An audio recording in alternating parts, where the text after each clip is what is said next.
What's good, people? Lockdown day 45. Today we're going to talk about something different. We're going to talk about something that's very close to my heart. You guys know that I've been a comic book reader, love of artwork, penciling since 1974.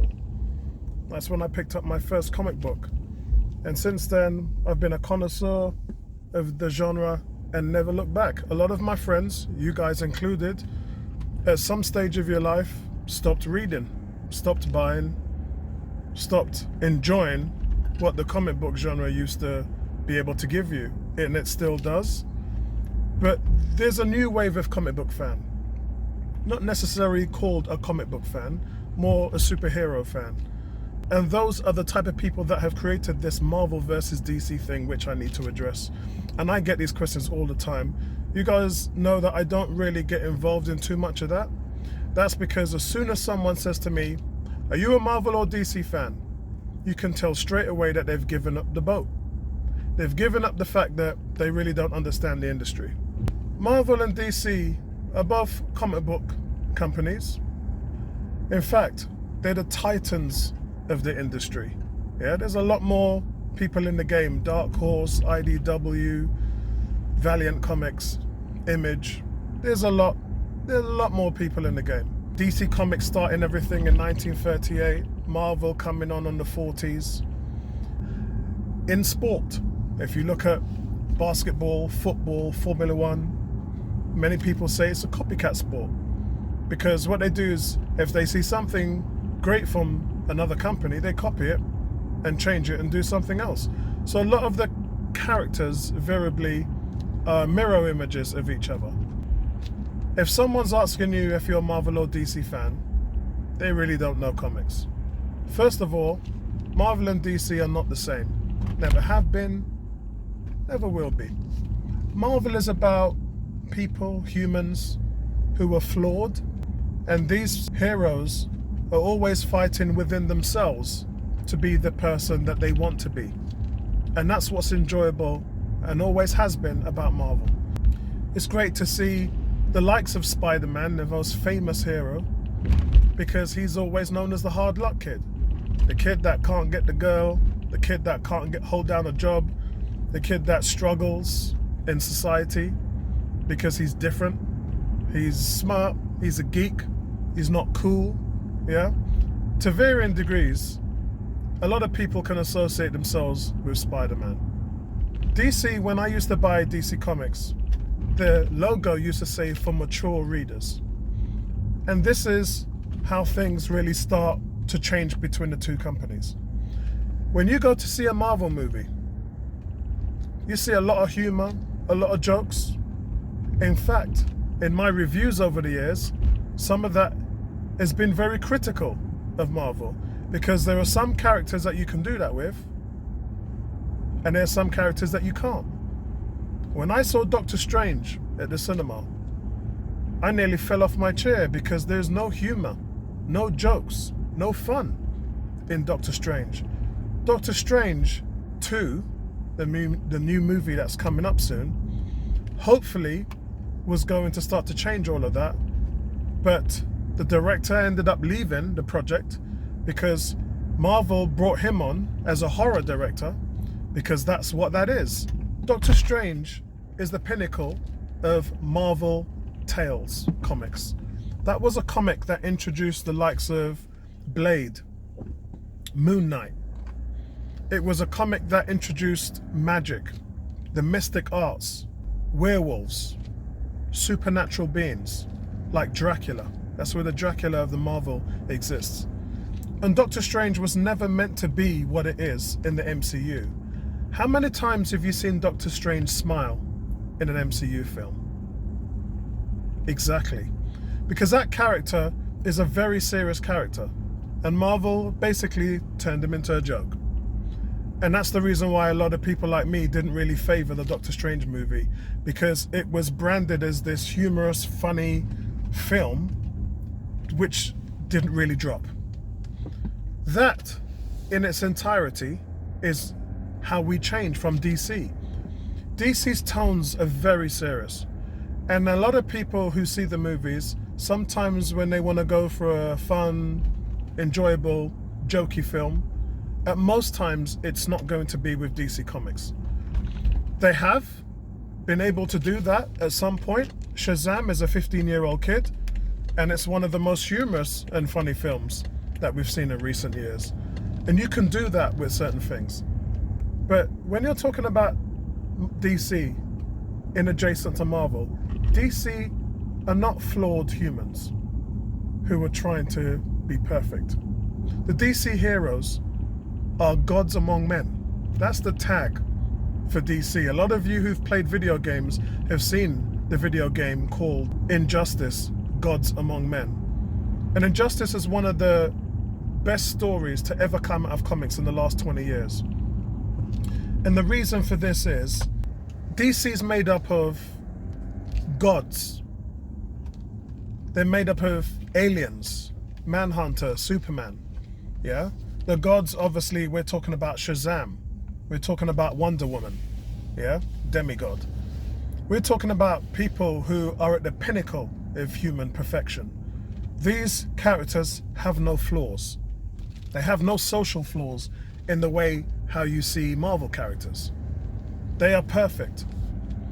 And the whole tag about them is how these super-powered, all-universal beings band together to become the perfect team, which is the Justice League. Now, overall, guys, here's the deal. The biggest, most famous superhero in the world is Batman. He stands for something that no Marvel hero stands for. You see, what happens when a human is surrounded by gods and aliens and beings that can destroy the planet with a blink of an eye? You get someone like Batman, who, as the Joker says, is one bad day away from being him. In other words, Batman is kind of crazy, kind of messed up, but he tries to hold it together every day. One of the most famous stories in DC Comics is called The Tower of Babel. There's actually a movie about it called Justice League Doom, and I've told everybody to go out and check it out. And it's a story about what the DC Universe stands for. A man, a normal human, who's at the pinnacle of intelligence, pinnacle strength, a human who's trained his body to the peak of human perfection. Batman is afraid. He lives his life every day on the edge because in thought of one of these superpowered gods or aliens losing it and taking over the planet. So he created a database on how to beat every single one of these superpowered beings. And if you're a comic reader, you know that. If you're not, then you're probably one of these people that when Batman vs. Superman came out was saying, this is ridiculous. How can Batman beat Superman? That tells everybody pretty much what you know about comics. Batman is 3 steps ahead of literally every person on the planet, including Lex Luthor, the greatest criminal mind and one of the best villains of all time. And what it does is it shows the disparity between how both universes work. Because Marvel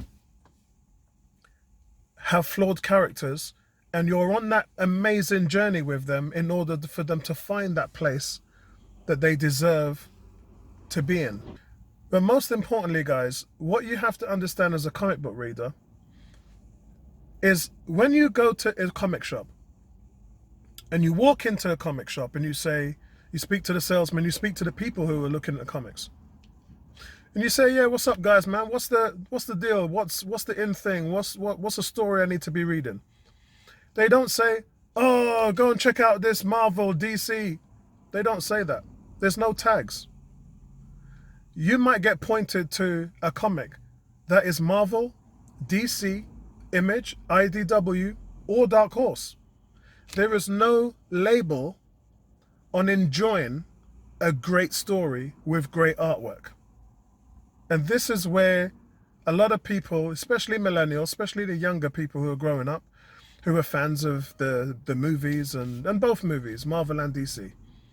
What you have to understand is that in this industry, the two publishers will have writers and artists that have worked for both publishers. And the reason why they do that is because of the varying differences in characters. You can do things in DC that you can't do in Marvel. You can do things in Marvel that you can't do in DC. And that's how it works. And in order for you to enjoy the fruits of writing about these characters, and let's remember, the likes of Superman is very, very difficult to write for, because you're talking about a man who is essentially a god. How are you going to write about a character like that when there's practically nothing that can hurt him? Practically. So it's always been a challenge to differentiate yourself between the two. And many people who have been in the industry and comic book readers for decades can do that. Others can't. And that's where you hear all this stuff going, are you Marvel or DC? Oh, I prefer Marvel, or I prefer... When you're reading a comic book, guys, you're reading a comic book because of the story. You're reading a comic book because of the quality of the pencils and the artwork. You're reading it because of the production. If it's a great story, you don't say, oh, I'm not reading it because it's Marvel. Oh, I'm not reading it because it's DC. If it's a great story, you read it. And this, unfortunately, has not really translated over to the cinemas. Because in today's market, people like to put things in boxes. And you've heard me talk about this before, even when I did a PlayStation 5 versus Xbox review. We live in a world where people like to categorize things because they feel like they belong to something. If you go left or right, you feel like you belong somewhere. And the same is with Labour, Conservative, Republican, Democrat. People don't seem to understand the moderate stage, the in-between stage, because that's where you're able to make better decisions. If you don't put yourself into a box, you're able then to choose the best formats. Yeah, I've voted for various different parties. I've owned Nintendo, Xbox, Sega, and Sony PlayStations. I don't put myself into a box. I read every single comic out there, whether it's Valiant Comics, Bloodshot, big shout out to Vin Diesel, really good movie release. DC, Marvel, IDW, and IDW stuff, guys, Transformers, G.I. Joe, Thundercats, Battle of the Planets, really good stuff to read. Valiant Comics, as I said, guys, Image Comics, there's a lot of good stuff out there. And people like myself who are comic book readers don't limit themselves to excellence. It's something we've never done. But with the movies, oh, I'm a Marvel fan, I'm a DC fan. You're doing that because you're an Apple fan, you're a Samsung fan, or you're an Xbox fan, or you're a PlayStation fan. What you're doing is you're limiting yourself to one ecosystem, to one set of rules, which you can only enjoy. And thus, if you don't understand that statement, then you won't understand this video. Because there is no such thing as being a Marvel fan. There's no such thing as being a DC fan. The only fan that there is a comic book movie fan. And that's someone who appreciates the genre. And believe me, guys, it is a genre. Do you remember the people 10 years ago that were saying, oh, this is going to die out, people are going to get bored with it and everything? No. Comic books have existed for over 80 years. Hollywood has run out of ideas.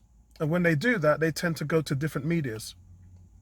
Which is why you see the Hunger Games, Harry Potter, all this stuff. It's because they find these great stories that works and then they convert them into films. Well, you have thousands and thousands and thousands of great comic book stories. And the industry is just learning to understand that. This 12-year run you've seen from the Marvel Universe, over 23 films. Do you think that's it? Do you really think that's it? No, it isn't. That's a couple of stories. Yeah? A couple of stories that have built up in that run. Yeah? A couple of stories. We've seen Iron Man 2, Demon in a Bottle, which was awful. We've seen Ragnarok 3, which incorporated World War Hulk, but the Ragnarok story itself, which was amazing, fantastic. And we've seen, obviously, it all builds up into Infinity Gauntlet. But along the way, there was these varying degrees of a lot of stories that have been brought into the fray. But that is not even 1% of what the Marvel Universe has been able to achieve. Yeah? Secret Invasion, Secret Wars, all these different stories that they've been able to do. Dark Reign. You know, we've never seen any of that. Fear itself, none of that. Dark Avengers, none of that has come into the fray. Same with DC. You've seen DC do so many different things, and that's why Batman vs Superman was such an adored film among the fan base, because it actually follows the steps of what some of the stories in DC were trying to do. I wrote so many articles about that film because many people who don't read comics didn't understand what it was. It wasn't Batman vs Superman. It wasn't Superman. It was John Bryan's Man of Steel from 1986. It wasn't Batman from Bob Kane. It was Frank Miller's Dark Knight, again from the late 80s. These are very different people. These are not the people that you are used to seeing. They act differently, they think differently, thus making them different characters. Marvel's kind of not really like that as far as the multiverse goes. But you kind of enjoy everything because it's one industry. And I just really wanted to make this video about that so people would have a thorough understanding of why people enjoy comics. Yeah? So listen, I hope you've learned something from this video, because that's the whole point of it. But I want to say a big shout out to everybody who's a fan of the genre. Because remember, it is a genre. When you go out with your lady or you go out with your mates, you say to them, what do you want to see today? You want to see a thriller, sci-fi movie, comedy, a comic book movie. That's how it's come into the market. That's what we do now when we go to the cinema. It's a genre. And it's a very successful genre because it's making more money than anything else. Peace out, people. Hashtag stay home. Hashtag with me, and I'm out.